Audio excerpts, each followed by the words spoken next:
Bonjour chère communauté, bienvenue encore une fois sur votre chaîne Desio Kids, une chaîne dédiée aux enfants, aux parents ainsi qu'aux éducateurs.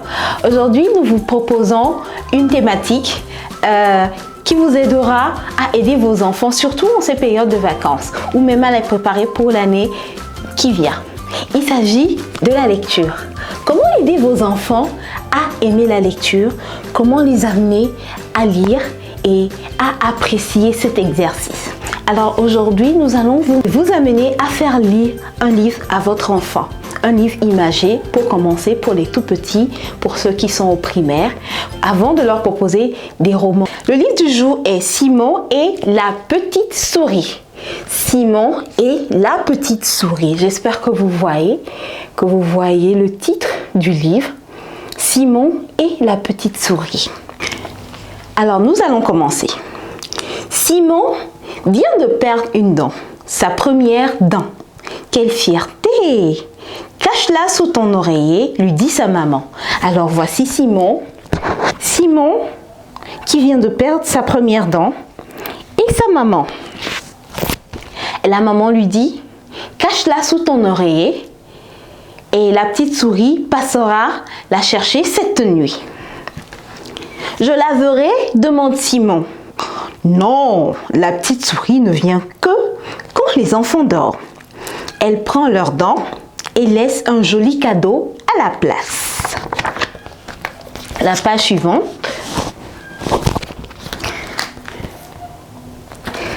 Simon n'a pas du tout envie de dormir.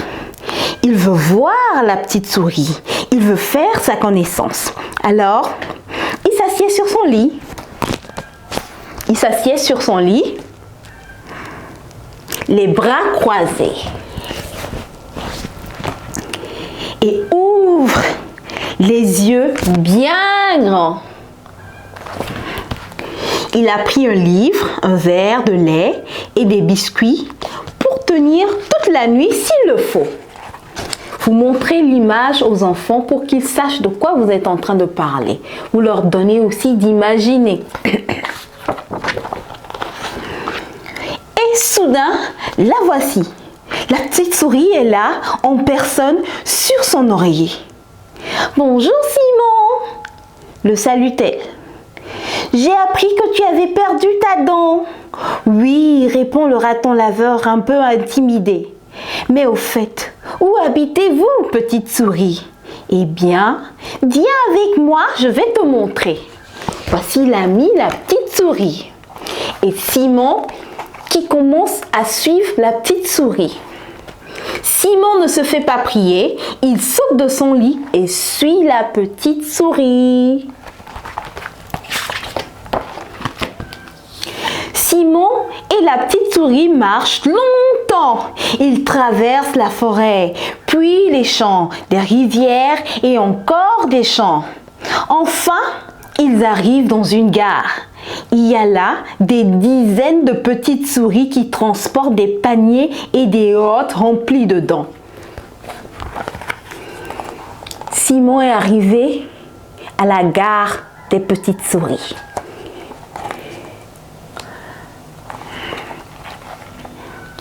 Ce sont les dents de la nuit dernière, explique la petite souris. Elles arrivent du monde entier. Au milieu des petites souris ouvrières, Simon découvre une silhouette familière. « Coucou Simon !» le salue son ami Ben. Lorraine pousse une brouette qui déborde dedans. Les petites souris avaient besoin de quelqu'un de costaud, dit-il fièrement. Je suis venu les aider. Voici Lorraine, l'amie de Simon, qui est en train d'aider les petites souris.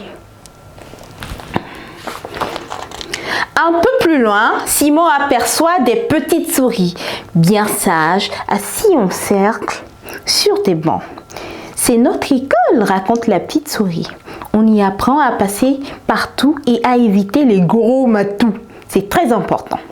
Simon regarde la maîtresse qui lui rappelle quelqu'un. Qui est-ce que la maîtresse peut rappeler à Simon? Voici la maîtresse qui apprend aux enfants, aux petites souris. Bonjour Simon, lui lance Joséphine la bichette. Veux-tu assister à mon cours? J'apprends aux petites souris à se déplacer sans bruit. Nous nous amusons beaucoup.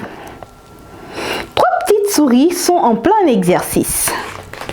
Voici l'amie Joséphine, la petite bichette, et ensuite les 3 petites souris qui sont en train de faire des exercices. Elles marchent sur la pointe des pattes en évitant les clochettes que la jolie biche a posées sur leur parcours. Non merci, répond Simon, qui n'a aucune envie d'aller à l'école. Il préfère continuer à explorer ce monde extraordinaire. Juste à côté de l'école en plein air, 5 petites souris sont installées derrière des tables couvertes de téléphones. Que faites-vous? Les interroge Simon. On nous appelle de partout pour nous dire où les enfants ont perdu leurs dents, lui répond une petite souris très pressée. Voici les souris en train de recevoir les appels de par le monde. Avez-vous un appel de la forêt de l'épine? Demande Simon. La souris consulte un gros cahier. Tout à fait, dit-elle enfin. C'est pour un certain Simon, un raton laveur. Ensuite, la petite souris entraîne Simon vers une grosse maison avec une grosse cheminée.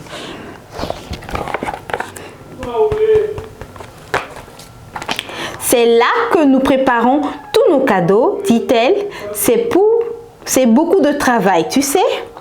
Simon la suit à l'intérieur. Que de monde là-dedans! Des petites souris cuisinières fabriquent de pièces en chocolat. Ça sent délicieusement bon. Tiens, Simon croise son ami Feuille, les bras chargés de rouleaux de papier transparent. J'aide les petites souris à faire tous les paquets, raconte l'écureuil. Il paraît que je suis très douée. À côté de lui, Feuille a entassé des dizaines de sachets fermés avec un ruban de couleur.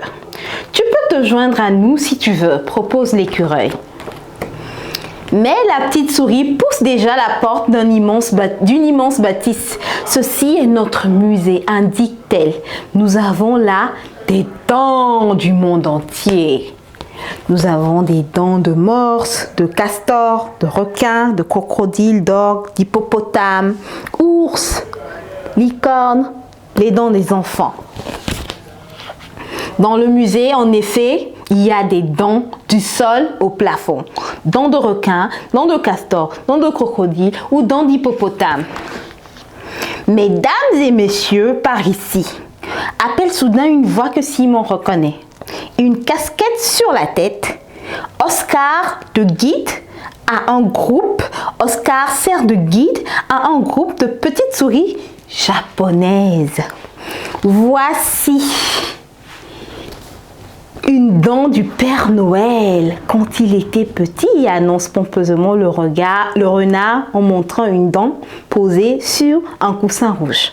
Aussitôt, les flashs des appareils crépitent, les petites souris sont ravies.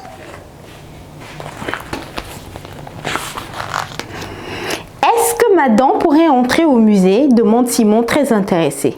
Cela dépend, répond la petite souris. Est-elle cassée? Non, je ne suis jamais tombée dessus.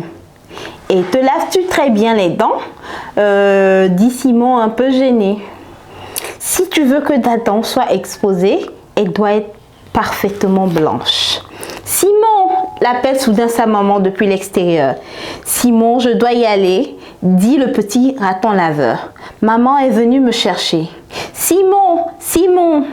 C'est alors que Simon ouvre les yeux et découvre sa maman penchée au-dessus de lui. Tu t'es endormi assis sur ton lit, lui dit-elle en riant. Simon est très déçu. Tout cela n'était qu'un rêve. Il n'a pas vu la petite souris pour de vrai finalement. Tu ne regardes pas sous ton oreiller pour voir si la petite souris est passée, s'étonne sa maman. Simon bougonne, à quoi bon? Mais quand tout de même il soulève son oreiller, il est heureux. La petite souris ne l'a pas oublié et elle a déposé pour lui un petit paquet transparent avec un ruban de couleur. Et voilà, c'est la fin de ce livre. Simon et la petite souris de Sophie de Mullenheim, Romain Guyard, publié aux éditions Ozu. Ce livre, c'est juste pour vous montrer comment vous pouvez faire la lecture pour vos enfants. Vous pouvez changer le ton, la tonalité de votre voix dès qu'on change de personnage. Vous pouvez même traduire dans la langue maternelle de l'enfant. Par exemple, si l'enfant parle le Mina, si l'enfant parle l'Ewe, si l'enfant parle le Yoruba, si l'enfant parle le Fon, vous pouvez traduire facilement le livre dans la langue de l'enfant en traduisant, en changeant de voix, de ton de votre voix. Merci d'avoir suivi cette vidéo et à la prochaine.